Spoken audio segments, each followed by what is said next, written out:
Hello, ladies and gentlemen, boys and girls. We're back again. I'm running it back with my brother here, Charlie Fortney. Hope you guys had a great week. It's Thursday now, second day of our podcast for the week. Thank you for tuning in. Today we're going to build on what we started on Monday. Monday we kind of discussed some things and got a chance to meet Charlie in a deeper way. But today we want to discuss what's going on today in our country. You know, it's very important. There's a lot of talking heads out there. You know, everybody has an opinion, Charlie. Yeah. Everybody has something to say, and that's fine, because rightfully so. Everybody's being impacted in some type of way.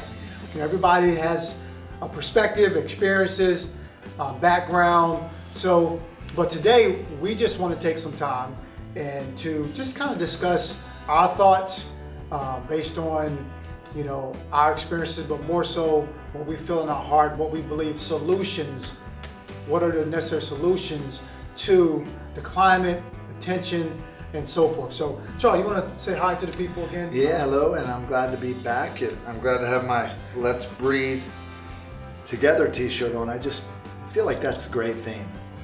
Yeah. That's a great theme because you hear all the slogans out there that make sense, but this t-shirt or this slogan, Let's Breathe Together, it immediately offers a pathway to a solution, a way to come together without it being and I understand the I can't breathe slogan. I definitely think that's a step to get to here, or we wouldn't even have this shirt if we didn't know about that slogan. But I think this is definitely a pathway toward moving forward. I really do.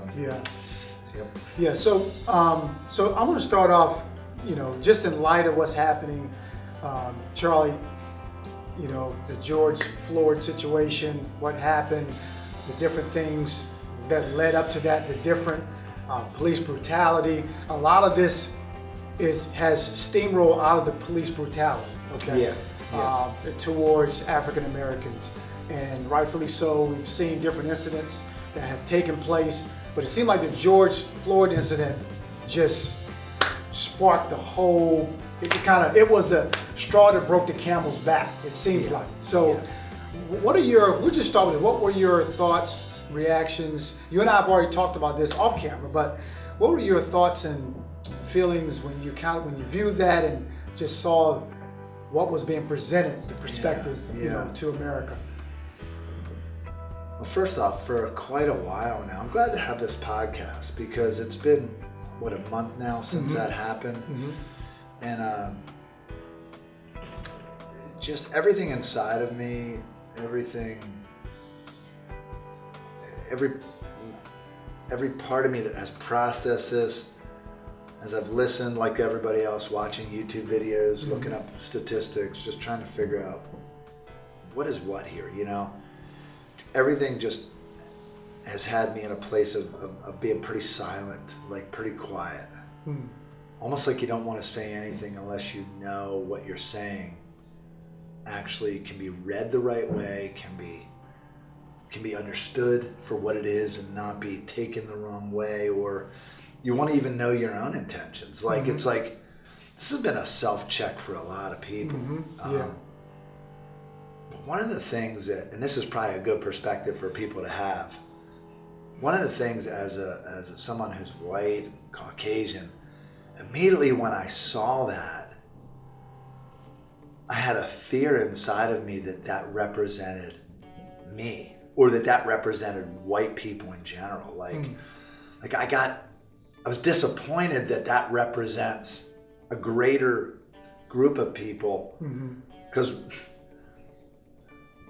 no matter what when we look in the mirror, we're white, or you look in the mirror, you're black. It's like, it's not changing. It's still like anything a white person does in an extreme nature, immediately you got to either identify with it or not identify with it. Whenever I'm sure you're in the same boat, it's like, you know, so I was like really disappointed. And so I think what happened in me is probably happening in white America, like you and I talked about, Gerald, white America who has good intentions, white America who doesn't feel like they're a part of any systemic racism or any intent to be racist. Like there's always going to be that 10% or whatever smaller percentage of people that their intentions are just bad.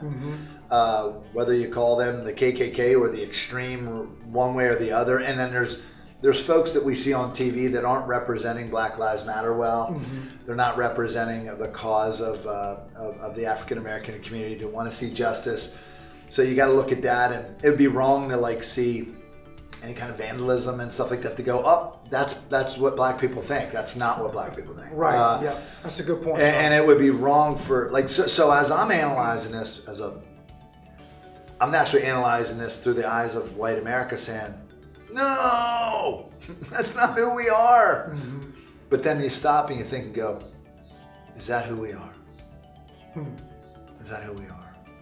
So that's the process I've been in for weeks. And I've prayed about it. I've asked God, what's your view on this and everything? And I think I don't know if you know, there's a well-known singer, McDowell. You know what I'm talking about, praise and worship leader, minister. William McDowell out of North Carolina, I think it is. Yeah. He has great messages on this. And he made a comment, he said, and he was speaking to his white brothers out there. He says, will you sit with me? He said, I'm hurting right now. Will you sit with me? And I feel like that's the challenge that I have right now, and that's the challenge that the white community has. Is are we willing to? Because you're definitely my brother. You know, Gerald and I have been through so much together over the years. It's like there's not one act or there's not one situation that could change the relationship. It's one of those relationships where we might not talk in 10 years, but when we do talk, the conversation picked up on the last thing we were talking about as if it was yesterday. Right. So those are real relationships. And so basically, so the question I think I posed to, you know, because it hasn't been my job, Gerald, and you talked about it. It's not my job to say what should African American folks be thinking right now. That's not my job to do that. It's my job to say, what should I individually be thinking right now? What I've come with is, all I know is I see other people according to naturally the scriptures and who God taught me to be and who I am as a man of God. I see other people as my brothers and sisters. And when I look at the African American community, I see them as my brothers and sisters. My greatest influences have been African Americans in my life, other than my mom and dad, who have been my biggest influences, you know, in my life. My mentors have been mostly all African American men, 6 of them, and I'd love to talk about them a little, but they are. I can only have the conclusion right now that I know my brother's hurting, and I want to sit alongside of him so he knows I'm there. And I know my brother's smart enough and wise enough to figure it out for himself or herself. And as they're figuring it out and they want to take that next step in life, I want to be there so that they can look at me and say, hey, can we do this together? Not be there or be repelled away because offended by a certain thing that happened. Not go by all these incidences, but focus on the overall theme is, you're my brother, and I'm going to be here when you need me. Yeah. You know, that's kind of where I'm at. And that's good. That's kind of the theme of this shirt too, is us doing this together. You know, like, as I think about it and the turn of events, things that's happened, you know, I think, and I'm going to speak for Black America. Okay? Yeah, I'm going to speak for African Americans, okay? The thing is, police brutality is a major part of the tension and just overall anger, frustrations. Police brutality is a portion of it, but I think what white America needs to understand is it's not the whole shebang, okay? So and this is in the perspective of African Americans, there's systematic racism in regards to corporate America, okay? You know, someone may be qualified for the job, but they don't get it because the color of their skin. Or certain corporations have to hire a certain percentage now of African Americans to meet the quota, and then if they hire those two, they get more government funding. So I just want to, That's a good point. For the viewers, that's a real good point. I just want to share, because I think a lot of white America has it just focused on police brutality, and then they say, oh, well, if you look at the percentages, Or statistics. Well, they killed more white people. But I think they're missing the boat, and I think what Black America is trying to say is there's so much more. The rap sheet is much bigger than that. And another thing is That's a good point. the mass incarceration of African American young men. So it's a big ball of wax, and I think, to me, I believe there's a lot of goodness coming out of this, because I think everybody's is more conscious and aware of even their own feelings now. Like this had really, this is like separated. Like the Bible says, the Word of God comes, it divides, it goes deep. Yeah. It's almost like the turn of events and what's happening. Kind of, which side are you on now? You got to kind of decide. Yeah. You know. Oh my God. That's good. That's a really good. I just wanted to share that from the African American point of view and perspective, is that it's a lot. And I mentor a bunch of young men, and one of them is a African American young man. He's about 17 years old, and I go to his probation hearings, and I just kind of started doing this because he's a young man I met through my son, and I could just tell that he just needed somebody, you know. And so I think what white America needs to hear is this: that it's not just that society is providing opportunities for some minority or African American folks, and they're not taking advantage of it, so we can wipe our hands clean of the situation. Well, hey, there's opportunity, and they're not taking. Well, I, being on the front line, have seen quite clearly. And this one young man is just one example where he has a lot of opportunity, and the world would go, hey, this kid had a chance to go to counseling. This young man had a chance to go to have a job. But when you get a text at 3:56 a.m. in the morning from the same young man, I cannot fall asleep. I have so much stress. I'm too young to be dealing with this. I'm only 17 years old, and I can't deal with this. My mom died a year and a half ago, and no kid should be dealing with this. When it's literally from a kid worded like that. And he says, I apologize, I'm letting you down, but I cannot go at 8 in the morning. I have to sleep. Wow. Or if I wasn't there, this kid that he has no ride to get to that job.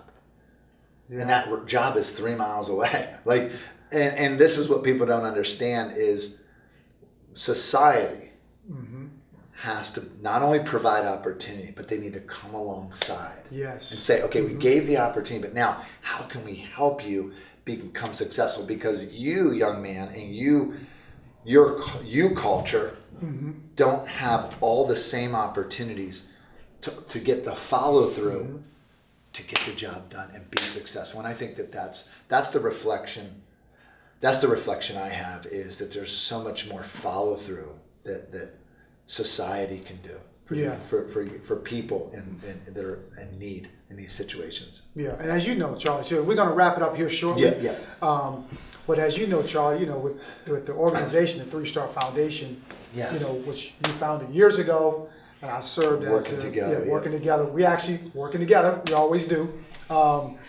We're on the front lines in the inner city, working with a lot of young men. And I remember a conversation I had with one of them.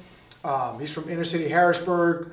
We were sitting down talking, myself and one of the coaches, because we're mentoring, counseling them, trying to coach them through certain things. Some had a kid as a junior in high school. Some can't get jobs.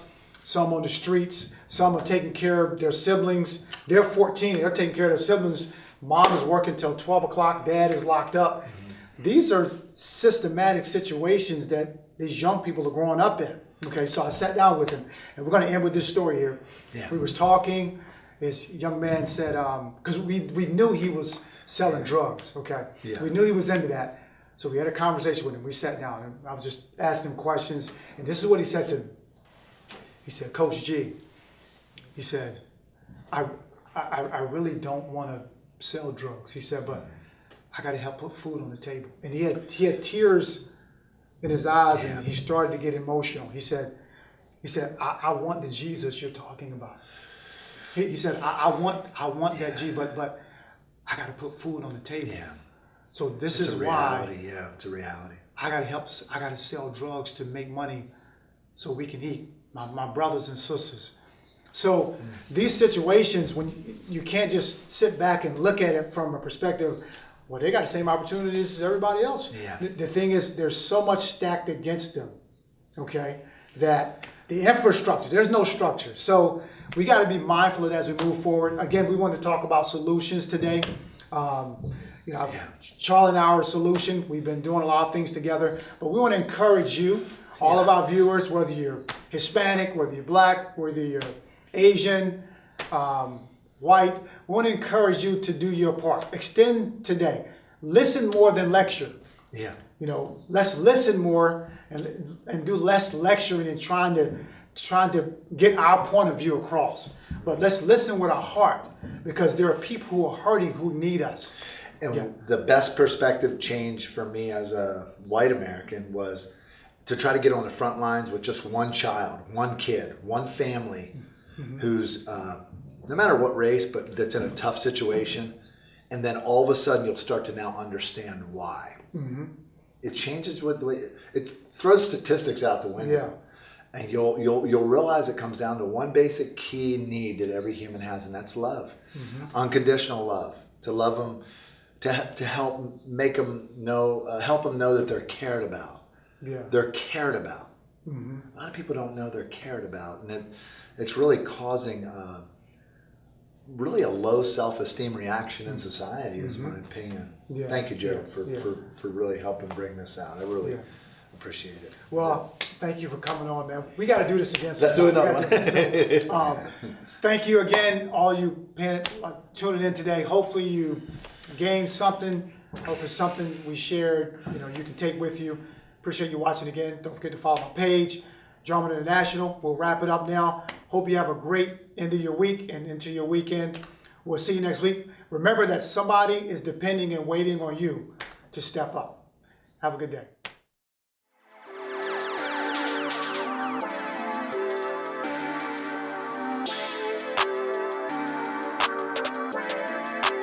Perfect.